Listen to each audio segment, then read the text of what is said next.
తాకట్లో ఉన్న మీ బంగారాన్ని విడిపించి ఆ రోజు ఆన్లైన్ రేటుకి కొంటాం. Sharma gold company.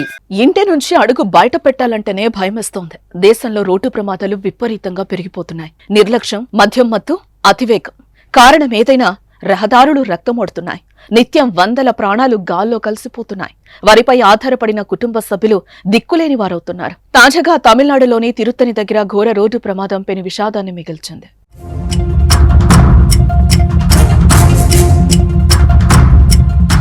తిరువల్లూరు జిల్లాలోని తిరుత్తని సమీపంలోని కోలింగర్ రాష్ట్ర రహదారిపై బస్సు, టిప్పర్ లారీ ఢీకొన్నాయి. ఈ ఘటనలో 7 ప్రయాణికులు దుర్మరణం పాలయ్యారు. ఈ ప్రమాదంలో 25 మందికి తీవ్ర గాయాలయ్యాయి. గాయపడిన వారిని వెంటనే తిరుత్తని ప్రభుత్వ ఆసుపత్రికి తరలించారు. ప్రమాదానికి సంబంధించిన దృశ్యాలు స్థానిక సీసీ కెమెరాల్లో రికార్డు కాగా అవి ఒళ్లు గగురుపొడిచేలా ఉన్నాయి. మీరు స్క్రీన్పై చూడొచ్చు. అతి వేగంగా వస్తున్న టిప్పర్ లారీ ఎదురుగా వస్తున్న బస్సును బలంగా ఢీకొట్టింది.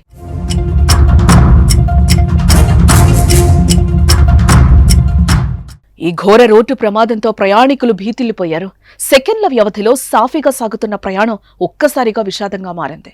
నిమిషాల్లో 7 ప్రాణాలు పోయాయి. కళ్లు మూసి తెరిచేలోపే కళ్ల ముందు మృతదేహాలు, ఒళ్లంతా రక్తంతో ఏం జరిగిందో, ఏం జరుగుతుందో తెలియక బాధితుల రోదనలు మిన్నంటాయి. స్థానికులు, పోలీసులు ఘటనా స్థలానికి పెద్ద ఎత్తున చేరుకుని సహాయక చర్యలు చేపట్టారు.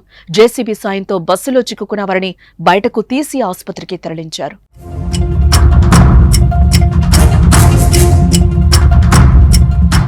ఈ ప్రమాదంపై తమిళనాడు ముఖ్యమంత్రి స్టాలిన్ దిగ్భ్రాంతిని వ్యక్తం చేశారు. మృతుల కుటుంబ సభ్యులకు 3 లక్షల చొప్పున పరిహారం ప్రకటించారు. తీవ్రంగా గాయపడి ఆసుపత్రిలో చికిత్స పొందుతున్న వారికి 1 లక్ష, స్వల్పంగా గాయపడిన వారికి 50,000 రూపాయల చొప్పున ఎక్స్గ్రేషియా ప్రకటించారు.